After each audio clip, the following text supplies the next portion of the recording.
Beneath the vast plains and quiet small towns of Oklahoma lies a history soaked in conflict, tragedy, and secrets buried deep beneath the soil. A state known today for its hospitality and resilience was once the center of some of the darkest events in American history, a place where entire communities vanished overnight, where oil wealth brought both fortune and blood, and where forgotten civilizations left behind mysterious traces. This is not the Oklahoma you learned about in school. This is the story of deception, hidden empires, and a darkness that still whispers through the wind.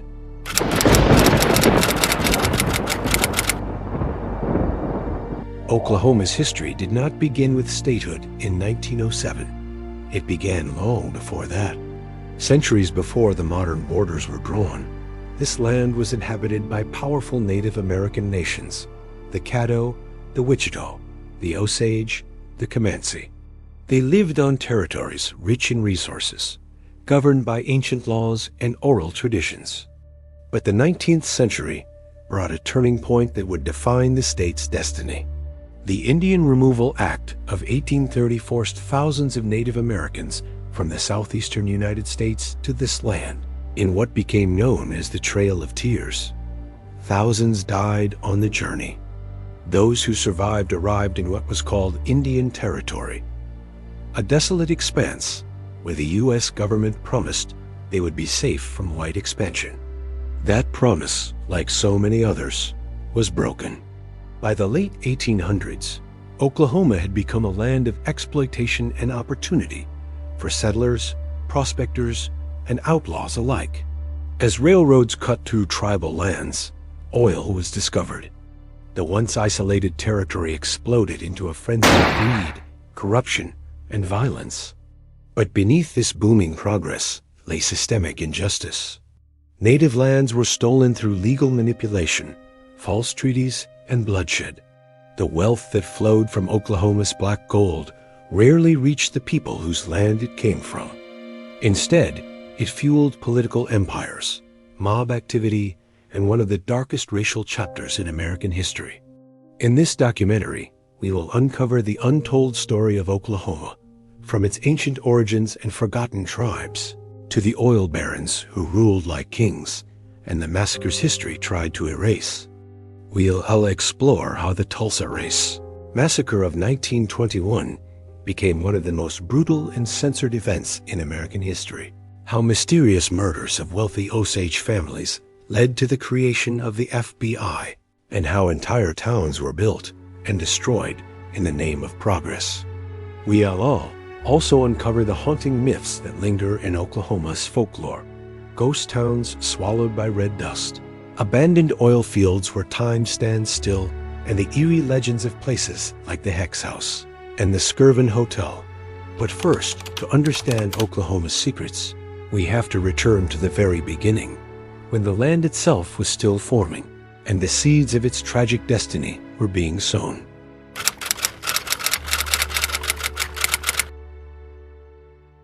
Long before it was called Oklahoma, before the reservations, before the oil fields, before the border lines were ever drawn, this land was alive with ancient civilizations that thrived long before European contact. The rolling plains, dense forests, and red clay hills that stretch across the region were once home to complex societies that built great earthen mounds, traded across vast distances, and practiced spiritual traditions deeply tied to the land. Archaeologists have uncovered evidence of these early inhabitants, the Spiro Mound Builders. Between 800 and 1450 CE, the Spiro people created one of the most sophisticated Native American cultural centers in North America. The site, now known as Spiro Mounds, near the Arkansas River in eastern Oklahoma, reveals a civilization of priests, traders, and artisans whose influence extended across the Mississippi Valley. Artifacts found there, intricate shell carvings, copper ornaments, and ceremonial masks, tell of a society that rivaled the great civilizations of Central America in cultural complexity. Their art depicted gods, warriors, and cosmic forces, suggesting a world where the spiritual and physical realms were inseparable. But then, mysteriously, they vanished. Around 1450 CE, the Spiro culture collapsed. No one knows exactly why. Some believe environmental changes drove them away. Others suspect internal conflict or disease. What is clear is that their disappearance left behind a silence that still lingers in Oklahoma. Soil, a haunting reminder that civilizations rise, flourish, and fade, leaving only echoes behind. As centuries passed, new nations came to inhabit this land: the Caddo, Osage, Wichita, and Comanche. Each carried their own legends, cosmologies, and relationships to the natural world. To the Osage, the land was sacred, a living being to be respected. To the Comanche, it was a battleground, a place to prove courage and dominance. For generations, these tribes lived in a delicate balance. Trade routes connected them to peoples far beyond their borders. The rivers served as lifelines, carrying goods and stories alike. But that balance was destined to shatter with the arrival of European explorers. The 1500s brought the first outsiders, Spanish expeditions led by conquistadors such as Coronado, searching for mythical cities of gold. They found no riches, only resistance. The native nations, though fragmented, stood firm. Yet the Europeans left behind something far more destructive than weapons: disease. Epidemics spread rapidly through the native populations, decimating entire villages. The first shadow of what would become centuries of displacement had begun. By the 1700s, the French had established trading posts along the Mississippi and Arkansas rivers, linking the region to the growing web of colonial commerce. Beaver pelts, horses, and weapons became the currency of a new era, one that would forever change the destiny of native nations. Then came the Americans. After the Louisiana Purchase of 1803, the U.S. government acquired this vast territory, but what they truly saw was not land, it was opportunity. To them, Indian Territory was a solution to a growing problem: what to do with the eastern tribes as settlers expanded westward. Oklahoma, still untamed and wild, would soon become a dumping ground for displaced peoples. And the story of their forced migration, the sorrow, betrayal, and death that followed, would mark one of the darkest chapters in American history.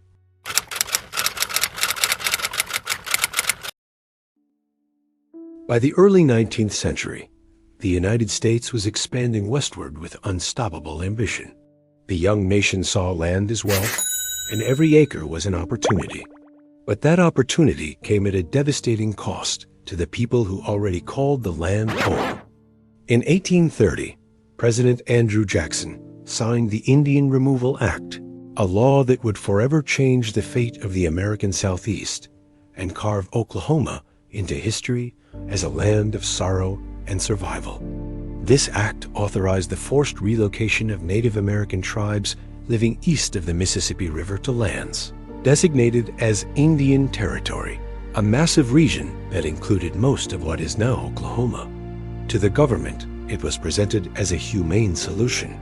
To the tribes, the Cherokee, Choctaw, Chickasaw, Creek, and Seminole, it was nothing short of exile. Families were ripped from their ancestral homes.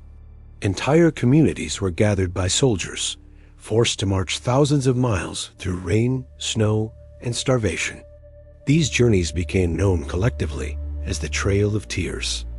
Thousands died along the way, from hunger, disease, and exhaustion. When they arrived in Indian Territory, they found not a sanctuary, but a harsh and unfamiliar landscape.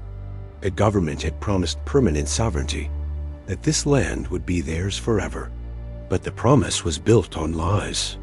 Despite unimaginable loss, these tribes rebuilt. They established schools, newspapers, and governments modeled after the United States itself. The Cherokee Nation, for example, created a constitution and a written language, proof of their resilience and adaptability. By the mid-1800s, Indian Territory was thriving with towns, farms, and trade networks. But the peace was temporary. As settlers continued to move west, pressure mounted once again. The discovery of fertile soil, and later, oil beneath the land, reignited greed and political interest. The U.S. government began to chip away at the promise of Indian sovereignty, negotiating and often coercing new treaties that stripped away tribal control piece by piece. Then came the Civil War, tearing the nation apart. Even Indian territory was not spared. Some tribes aligned with the Confederacy, others with the Union, creating internal divisions that led to bloody battles on their own soil. By the war's end, devastation covered the territory once again. Towns destroyed, alliances broken, and more treaties signed under duress. The Reconstruction era that followed brought new waves of manipulation. The federal government seized more tribal lands, opening them to white settlers under the justification of progress.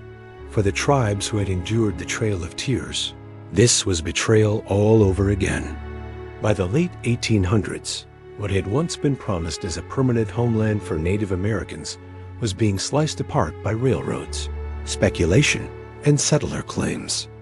Indian territory was no longer a sanctuary. It was a frontier waiting to be conquered.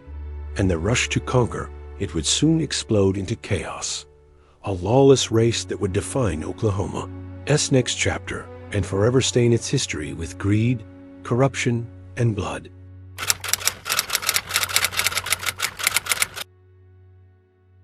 By the late 1880s, Indian territory had become a fractured land. The promise of sovereignty for Native Americans was all but gone, replaced by political schemes and the endless hunger of settlers who saw this region as the last great opportunity for wealth and land. The federal government, eager to expand westward settlement and relieve political pressure from restless citizens, began pushing for the opening of Indian lands to white homesteaders. They called it progress. But to the tribes who had already endured forced removal, it was another form of invasion, this time wrapped in the language of law and opportunity. In 1889, the U.S. government declared that portions of Indian territory would be opened for settlement. On April 22nd of that year, the first Oklahoma land run began, a chaotic, frenzied rush that would define the birth of a state built on lawlessness and greed. At exactly noon, gunfire signaled the start. Over 50,000 people surged across the plains on horseback, in wagons, or on foot, desperate to stake their claim on the unassigned lands.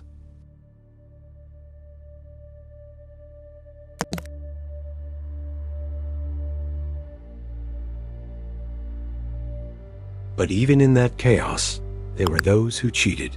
These were the Sooners, people who crossed the borders early, hiding in the darkness or sneaking past military patrols to claim the best land before the official start. The term Sooner would later become a proud nickname for Oklahomans, but its origins were steeped in deception and dishonor. The land runs that followed in 1891, 1893, and 1895 only deepened the corruption. Companies bribed officials to secure oil rights. Speculators tricked settlers into buying worthless plots. Native lands continued to shrink as tribal governments were pressured into signing away territory under impossible conditions. Meanwhile, the Federal Dawes Act of 1887 introduced a new level of control. Under this law, communal tribal lands were divided into individual allotments, supposedly to encourage civilization and assimilation. What it really did was strip Native people of millions of acres. Once those allotments were legally distributed, any surplus land was sold to white settlers. By the turn of the century, Indian territory had been reduced to a fragmented patchwork of reservations and settler towns. The balance of power had shifted completely. And in 1907, the final blow came. Oklahoma was officially admitted as the 46th state of the United States. On the surface, this was a triumph of progress, a symbol of America's westward dream fulfilled. But beneath that celebration lay a truth almost no one wanted to acknowledge. Oklahoma's foundation was built not just on opportunity, but on betrayal, greed, and the erasure of the people who had called this land home for centuries. The very name Oklahoma derived from the Choctaw words Okla and Huma, meaning red people, was supposed to honor the tribes. Instead, it became the name of a state that had systematically dismantled their sovereignty.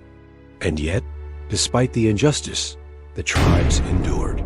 Their cultures, languages, and traditions survived, even as the state around them became a symbol of boom, bust, and corruption.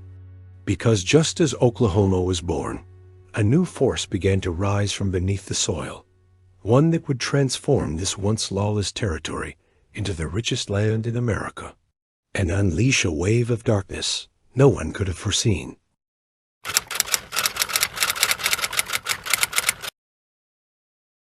In the early 1900s, as Oklahoma entered statehood, the ground beneath it began to change everything.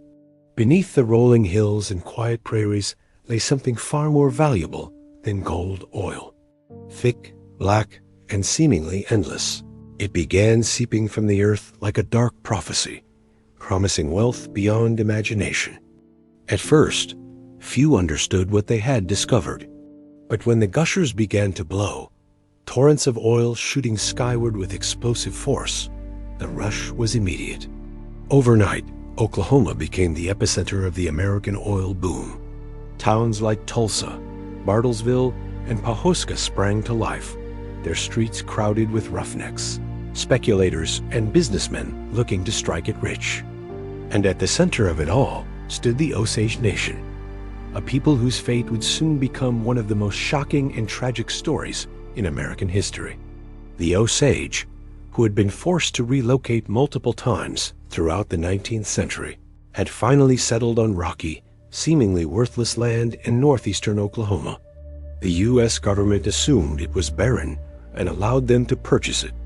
But what lay beneath that land would soon make the Osage the richest people per capita in the world. Oil was everywhere beneath Osage territory. When drilling began, leases were auctioned off in spectacular fashion, with oilmen bidding millions of dollars under the famous $1 Million Elm in Pawhuska. The Osage retained mineral rights to the land, meaning every drop of oil extracted brought wealth directly to them. By the 1920s, Osage families were living in mansions, driving luxury cars, and sending their children to elite schools. Newspapers called them the Millionaire Indians, but their newfound fortune also made them targets. White businessmen, opportunists, and criminals flooded into Osage County. Many married into Osage families, or manipulated the government's guardian system, which forced full-blooded Osage individuals to have white guardians manage their finances under the guise of protection. In reality, it was legalized theft. Then the murders began. Between 1921 and 1926, Osage County became the scene of a horrifying conspiracy. Members of wealthy Osage families began dying under suspicious circumstances: shootings, poisonings, mysterious explosions. Law enforcement ignored the deaths. Coroners called them accidents. But the truth was far darker. This was a systematic effort to wipe out Osage heirs and seize their oil wealth. The conspiracy ran deep. Bankers, lawyers, and even law enforcement officers were involved. Behind many of the killings stood a man named William Howell, a powerful rancher known as the King of the Osage Hills.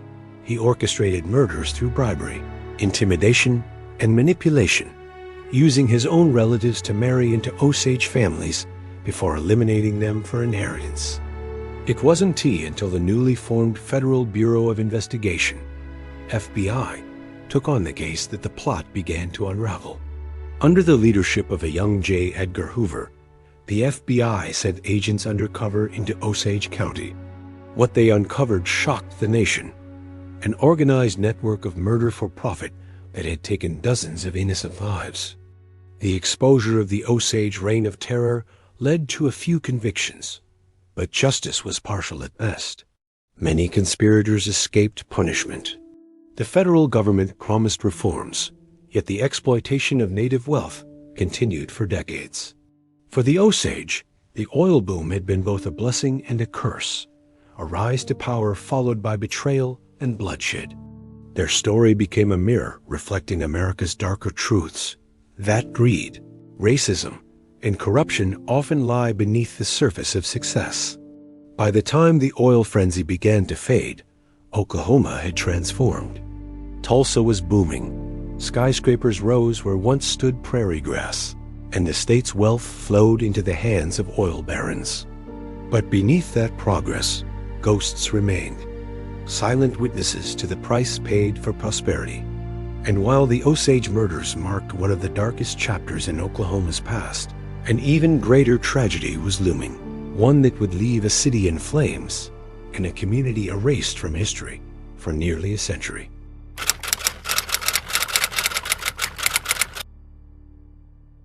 While Oklahoma's public schools were teaching patriotism, a different lesson was being written behind closed doors. During the Cold War, the U.S. government used parts of rural Oklahoma as testing grounds not for education or infrastructure, but for experiments. Under classified programs, including those linked to Operation Plowshare, nuclear detonations were proposed in the region to explore the use of atomic bombs for civilian construction projects. Yes, civilian. The idea was to use nuclear blasts to dig canals, mine natural resources, or even build highways. Fortunately, the Oklahoma-based tests never fully materialized. But what did go ahead were experiments involving chemical and biological agents sprayed, tested, and measured, all under the radar. Documents released decades later revealed secret military tests in small towns, often without residents' knowledge or consent. These included aerosol sprays believed to simulate biological warfare tests that were later linked to unexplained illnesses in exposed populations. Oklahoma's open land wasn't just seen as flyover country. It was a laboratory. And the people living there? They were never told they were part of the experiment.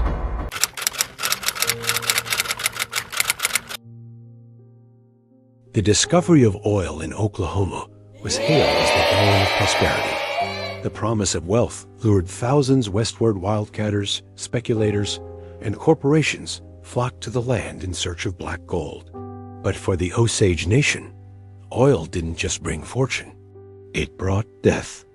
In the early 20th century, the Osage people were one of the few native nations to retain collective mineral rights to their land after allotment. When oil was discovered beneath the hills of Osage County, the profits were immense. Every registered Osage tribal member held what was called a headright, a share in the tribe's mineral trust. And for a brief moment, the Osage were among the wealthiest people on earth. But wealth in America has always attracted predators. Between 1921 and 1926, Osage County became the setting of a silent genocide. Osage people began dying under suspicious circumstances, gunshots in the dark, mysterious illnesses, homes set ablaze, car accidents that seemed too perfect. Behind many of these deaths was a sinister plot.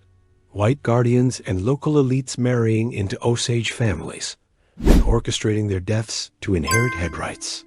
This period, now known as the Osage Reign of Terror, was a coordinated campaign of murder, fueled by racism, greed, and a legal system that openly dehumanized Native people. Osage adults were declared legally incompetent, unable to manage their own wealth. Instead, white guardians, appointed by the government, controlled their money. This system of paternalistic oversight became a license to steal, manipulate, and kill. One of the most chilling aspects of the Reign of Terror was its bureaucratic invisibility. The murders weren't crimes of passion. They were crimes of paperwork, death certificates forged, autopsies avoided, investigations blocked. The system was rigged to protect the killers. The federal government finally stepped in, sending undercover agents from the fledgling Bureau of Investigation soon to become the FBI. They uncovered a conspiracy led by local businessman William Hall, who was convicted of orchestrating multiple murders. But justice was shallow. Most perpetrators walked free. Many murders remain unsolved to this day. The Osage tragedy is not just a story of individual greed. It's a warning about what happens when systems of power, economic, legal, and racial collide. In Oklahoma, oil didn't just corrupt the ground. It corrupted the soul of a state.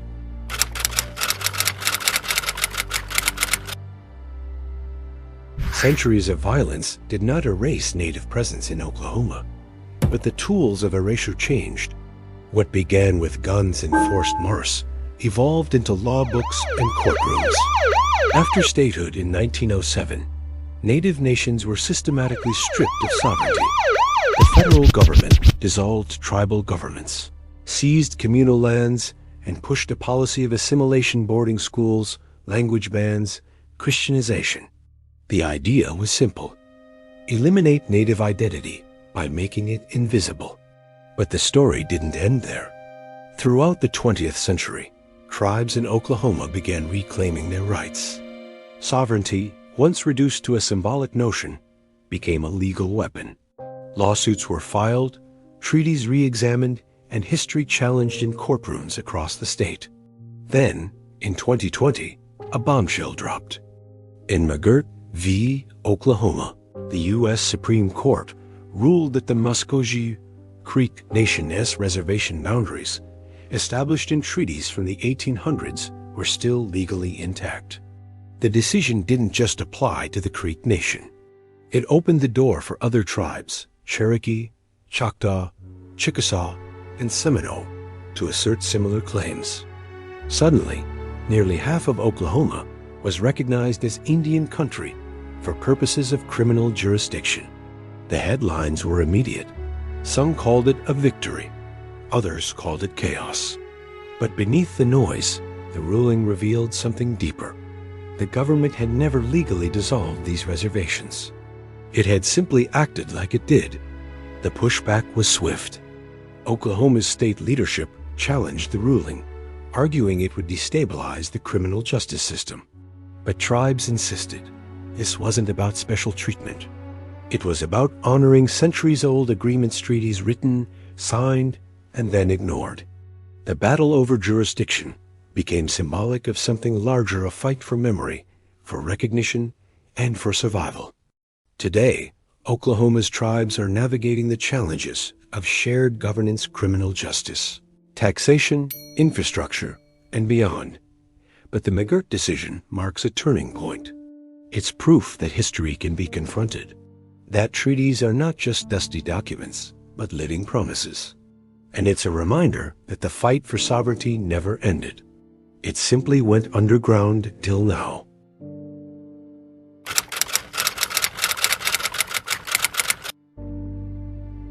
In the early 1920s, the Osage Nation in Oklahoma became the wealthiest group of people per capita in the world.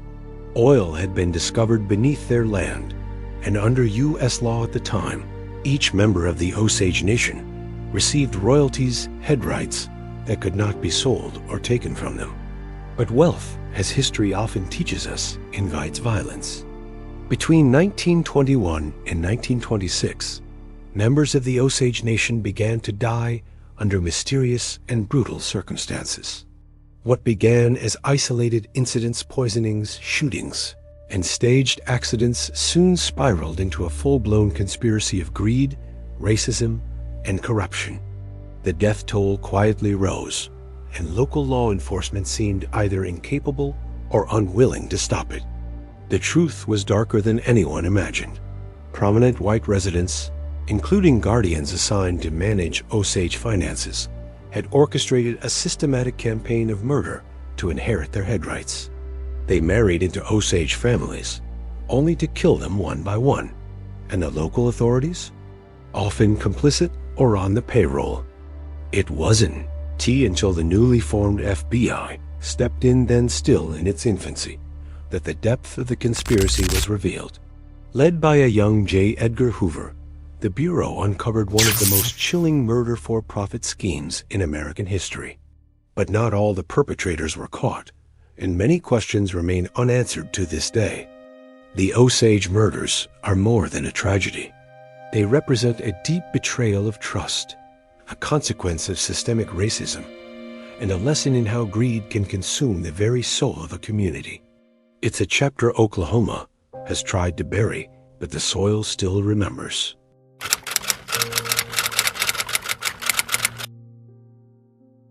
Just a year before the Osage murders began, Oklahoma was already reeling from another dark stain, the Tulsa race massacre of 1921. Known by some as the single worst incident of racial violence in U.S. history, this tragedy unfolded in the neighborhood of Greenwood, a district in Tulsa once called Black Wall Street. Greenwood was a beacon of black excellence. Doctors, lawyers, entrepreneurs, and educators lived and thrived there, despite the harsh segregation laws of Jim Crow. But prosperity, when possessed by black Americans in the early 20th century, was often seen as a threat. On May 31, 1921, a young black man named Dick Rowland was accused of assaulting a white female elevator operator. Though the evidence was thin, the accusation spread rapidly. A white mob formed outside the courthouse demanding Rowland's lynching, while a smaller group of armed black men arrived to protect him.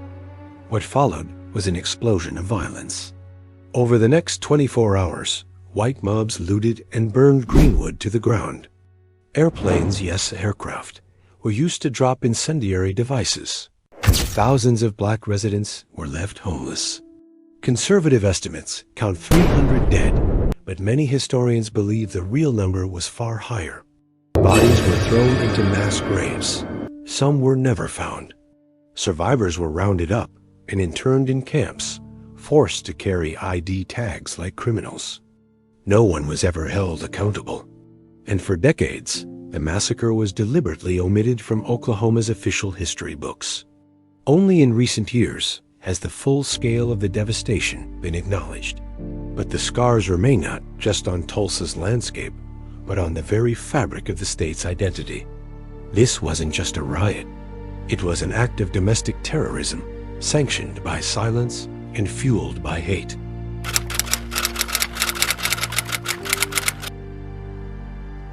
Beneath the surface of downtown Tulsa lies one of the most mysterious features of Oklahoma as urban history, an expansive network of underground tunnels. To some, they're relics of a forgotten past. To others, they're part of a darker, hidden history, one that few are willing to talk about publicly. Originally constructed in the early 20th century, the tunnels were supposedly designed to allow wealthy oil barons to move between buildings without exposing themselves to the hot Oklahoma sun or the threat of kidnapping. But over the years, the purpose of these tunnels has become shrouded in myth. Rumors persist of secret meetings, bootlegging operations during Prohibition, and even bodies disposed of during the Tulsa Race Massacre. Some claim the tunnels were used to smuggle out survivors or to hide the dead. Others whisper about connections to organized crime, ritualistic gatherings, and disappearances never solved. Tour guides often gloss over these stories, sticking to sanitized versions involving convenience and weather. But documents, testimonies, and unearthed artifacts suggest something more. Unmarked rooms, sealed-off corridors, and strange acoustics hint at a past much darker than official narratives admit. Whether it's folklore or suppressed truth, one thing is clear: Tulsa's underground isn't just concrete and dust. It's a metaphor for Oklahoma itself, layered, concealed, and full of secrets we were never meant to find. Oklahoma is more than a state in the middle of America. It's a mirror reflecting the country's deepest contradictions. Built on stolen land, fueled by black gold, and haunted by violence, its history is both remarkable and terrifying. For every oil tycoon, there's an erased tribe. For every skyscraper, a body buried beneath. And for every public monument, a truth that never made it into the textbooks. The stories we uncovered tonight, the Osage Reign of Terror, the Greenwood Massacre, the mysterious tunnels beneath Tulsa, are not just footnotes, they're warnings. Echoes of a past that, if ignored, will repeat itself. But here is the most unsettling part. These are just a few of the secrets Oklahoma holds. There are more, many more. If this kind of dark, hidden history captivates you, if you believe that the truth, no matter how uncomfortable, deserves to be told, then make sure you subscribe. We're just getting started. Tell us in the comments, which of these stories shocked you the most, and what dark piece of history should we uncover next? Until then, stay curious, stay questioning, and never stop digging beneath the surface.